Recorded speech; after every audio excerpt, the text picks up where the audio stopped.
Down here at the bottom right-hand corner of Ohana, throwing out the GL. It's Grubby of Team Grubby. He's our Green Protoss player's opponent, not to be outdone in the number of good lucks.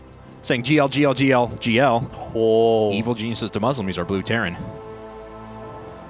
A little more luck. A little more luck there. Yeah? I don't know. Is that mannered, or is he like wishing him luck because he thinks he needs it? I don't know, man. That certainly seemed like a one-up to me, though. So, Ben, if you're listening, I don't know what to think about that.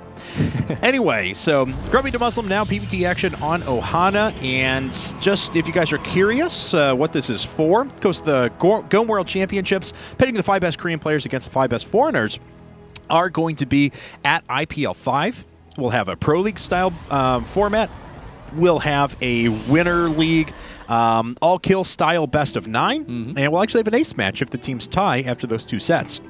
That's going to be at IPL 5. The 5 best Korean players are being chosen by Gome TV. The 5 best foreigners, well, we know Naniwan and Stefan are already receiving Gome seeds, and we had to choose the last 3, so we took 16 players from EU, 16 players from the rest of the world. They're playing a single elimination bracket. 2 players from EU, 1 player from the rest of the world is going to emerge, and we'll have our foreigner team. Now, if you guys, these are the quarterfinals. That's what we're starting with here. You'll see every game starting on Ohana. Today, you know, it's obviously Grubby, DeMuslim, Kos, and Lucifron. The 4 others remaining right now, Thorzane, Vortex. Wouldn't it be so sweet if we see Lord Lucifron and Vortex meet in the finals? Nurchio and TLO, guys. Yeah. So those are your 8 remaining European players. Pick who you want to cheer for. It's kind of like Survivor, you know? Make a bet with your friends on who's going to make it to the end, and then just see what happens. I just wish the lady from the Weakest Link would commentate everything every time someone loses. I'm sure she's probably hard up for money. It's not like she's doing anything right now. So just get her to be like, you all the Weakest Link. Goodbye. Put them on a little platform, drop them through the stage. Command Center. Did they do that forever? Or did they, I know it was like a big selling point in the beginning. Ooh, I hope so. I hope it was actually like just a torture pit underneath or something like that. I feel like at some point somebody broke a leg or something and they had to stop doing that. Because that series ran forever. Unlike all the game show television. But as you were saying, CC first. Command Center first into double barracks for DeMuslim. He's not decided to take his guess. We'll see if he drops down a 3rd barracks here, which it looks like.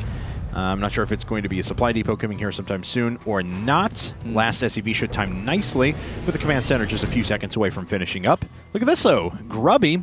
He's putting a proxy pylon across the map, and I don't know what he wants to do with it. I don't know either, Kevin. He's got a Stalker on the way, and he's only sitting on 1 gas. So not a lot of chrono boost for him, though, so it's not like he's going to have a fastest possible 4-gate or anything along those lines. No, but he is, you know, chrono boosting his warp gate right now. Like, I mean, it's so much more common to see players open with an expansion here, but I mean, you can't help but think with that pylon on the other side of the map, maybe that's not what he's going for, but it just does really seem... Oh, a proxy robo. Oh, this is going to be a warp prism 4-gate. This is going to be great. So, some shenanigans here out of Grubby, son of Grubby, to start things off. And we'll see what he can do with this. He's got quite a bit of resources saved up. There's gates number 2 and 3. Going to quickly have enough for his 4th here in a second. There's 150. And no 4th gate quite yet. There it is. Here's what's interesting right now, is that DeMuslim should noticed that that Nexus was late. When the SCV died, Grubby actually had about 380 minerals, and you got to remember he dropped a robo.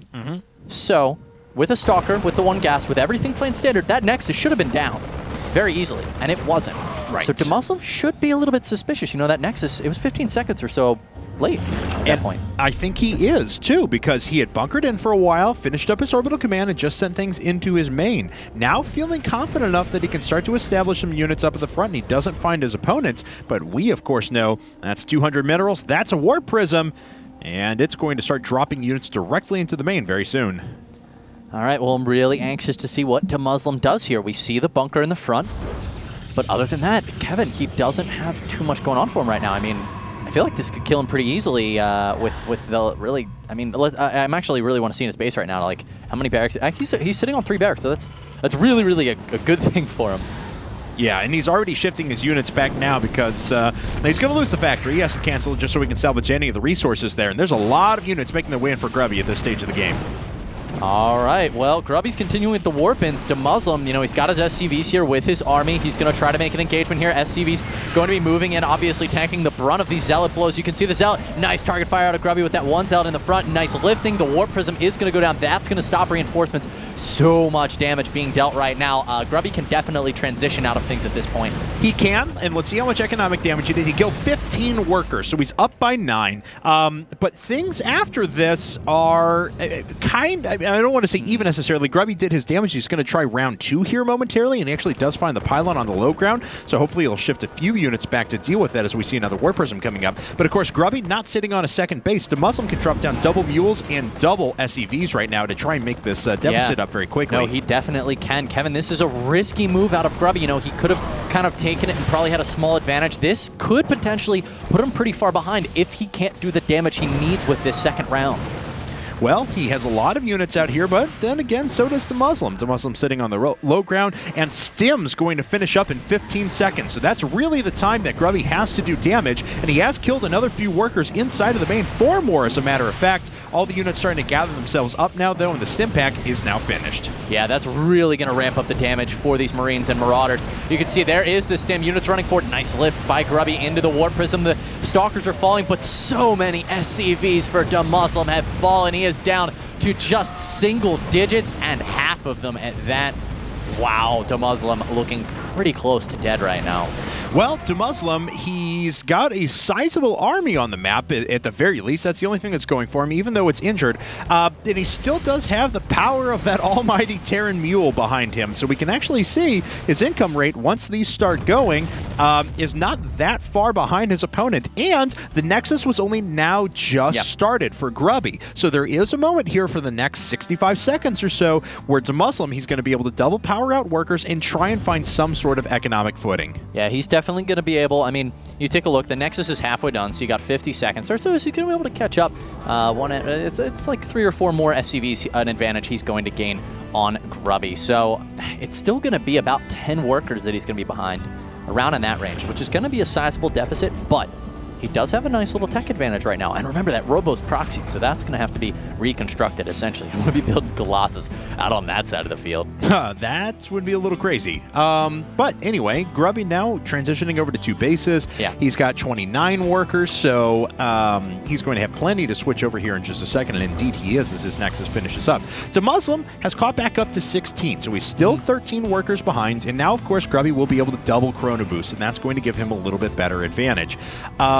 So Grubby's still certainly with the advantage in this game, but DeMuslim trying to give himself a fighting chance. I'm so surprised that Grubby's going for Colossi right now. Yeah. I mean, is he really? Okay, so a second he is building there we go. a facility. Yeah. And this will actually be cool because we know Grubby likes observers. Grubby's actually like a really diverse tech player.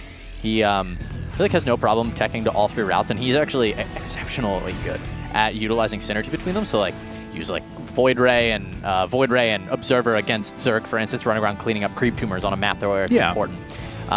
But here, he's going to opt for the Colossi, and he's going to be on 2 pace. And I mean, honestly, I am still scared for DeMuslim here. His economy's so far behind. There is a moment for DeMuslim to strike soon. There's not that much on the ground for Grubby. He's saving up all of his money so he can eventually start putting out Colossi. Yes, but, you know, in the meantime, he could do some drop shenanigans across the map if he gets the ability to do so. No, you're completely right about that, Kevin. I mean, there's very little anti-air. Grubby is at a deficit of units. Actually, can we take a look at the army comparison on these guys? 5 Zealots, there's no anti-air. So DeMuslim actually has huge potential to abuse with these medevacs. We can see him likely going to load up here in a second, fly up into that main. He hasn't done it quite yet, though. No, Looks like he's just scouting around and seeing what's going on. That's giving Grubby time to set his Stalkers in position where these units would likely run through. So DeMuslim hasn't been able to do any damage. See if he tries to knock down the destructible rocks or not. But his economy is back on its feet. He's at 26 SEVs. He's putting down triple mules. But he's slowly slipping behind in this game now, and especially once that first Colossus hits, it's going to get a lot harder for DeMuslim as he moves along. Yeah, I can't say I completely agree with the decision from DeMuslim not to try to capitalize when he had a little bit of advantage when Grubby did not have anti-air, especially because you could see it with the factory flying overhead. He's like, oh, you've one Stalker. Yeah. I actually could land these perfectly safely, but you know, I guess he's got to feel pretty comfortable in his capability to catch up here. We'll see. No third on the field yet for him, for either player, actually. But he has seen the Colossi, so he's making Vikings. Right. So now we're pretty far into this game for us to just be at 95 supply to 74. Yeah. Obviously, with that super aggression out of Grubby, things slowed down quite a bit. And for those of you who are just tuning into the game, he decided to do a proxy. Oh, as soon as I jump over to the robo, he built something from it. He decided to do a proxy Warp Prism 4-gate, and it did considerable economic damage. He killed 34 workers so far in this game. So you can see how far behind the DeMuslim is as a result of that. But DeMuslim has been able to stabilize, and with both players on 2 bases, you know, if DeMuslim can find that just awesome engagement that he so desperately needs, maybe he won't be too far behind. But for now, he is. Yeah, it's tough, especially now that we see Grubby. You know, he's opting. Take a look. I mean, he's dropping double forge. This is really going to let him invest into upgrades. In just a moment, I expect to see a third out of him because, you know, there's not. What actually is the Viking count right now? Not even. Wow, 3. So it's going to be 4 just as this next one pops out. But that's so low to be dealing with what I think is going to be 3 Colossi here in a second. Yep. Yeah, this is rough. And a 4th on the way now, too. And DeMuslim's actually pulling a lot of SCVs to try and move out and attack a bit. It looks like he is actually building double Colossi, utilizing the proxy robotics facility. That's fantastic. It's, yeah, all right. So, I mean, we're going to have an engagement here out of DeMuslim, guys. He doesn't have the Vikings necessary to deal with the Colossi count, though, out of Grubby. He really doesn't. Or the Medivacs to heal up his units. Yeah. Which is why he's pulling a lot of SCVs here. Wow. Oh, man. He's going to deny the third that doesn't exist. All right. Well, this is, well, I mean, if a lot of lost mining time. Yes. If DeMuslim loses this force and doesn't do economic damage, even if he just obliterates his opponent's army, he still can't do it. If he still can't do any economic damage, that could just be game right there. If he does get in and kill this natural, though, well, then we have a ball game again. Well, yeah, but like, DeMuslim knows, I actually can't push up that ramp. I'm going to just get my army cut in half. He tried to come from both sides. If he had gotten up, would have been great. But other than that, yeah, DeMuslim, I mean, he can't attack that position. Grubby, looking really, really good right now. Yeah, is that a Colossus hiding all the way in? Yeah, it is. That's cute. That's a jungling Colossus right now. He's exploring, finding parts of the map that no Colossus has yet dared venture to. Does he have another one coming out of there? No, that'd be awesome, though. So let's see here. DeMuslim is just getting +1 armor. He's already finished +1 weapons. His opponent, on the other hand, because of those forges were so late, is behind on upgrades. But as soon as 1-1 hits, that's going to be an extremely powerful time for him to move in. And as you can see, Grubby not going up to a 4th base quite, or a 3rd base quite yet. Instead, just putting down 2 more gateways. He's going to be on a total of 8 off of just 2 bases.